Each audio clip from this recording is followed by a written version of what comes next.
Welcome to the first step in storing MySQL. Before you start filtering or calculating the data, you need to know how simply open the book and see everything inside the table. Now select all concept. In SQL, select statement is the primary tools to retrieve the data. Once you want to see everything, every piece of information that is written in the table, you have to use select all. Then every column and every row you use asterisk symbol, which act as wildcards for everything. Now let's take an example. Once you write select everything from table name. Now you are selecting that select, which is our statement. Then this asterisk stand for everything under the table. Then from you are specifying the table you want to select from. And then this is the table name you want to retrieve the data from. Then the end we have semicolon. Semicolon specify or tells the MySQL that this is the end of the query. So if you don't put the semicolon, now the SQL is waiting for you to add another line of the query. Now let's take an example. Under our post table, we have different tables, including accounts, order, region, sales lips, and web events. Now we can select to see what we have under those tables.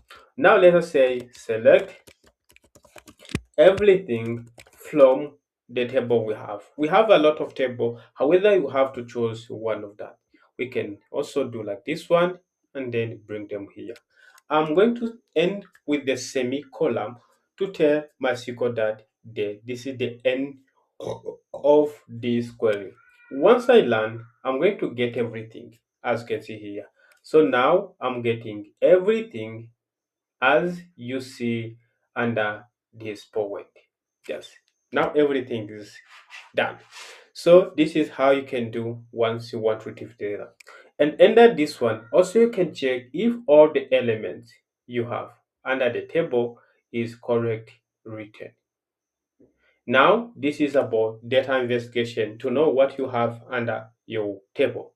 You can also do the same if you want to select everything from your table called order. I will write this one. And what you have to know also, the MySQL is not case sensitive.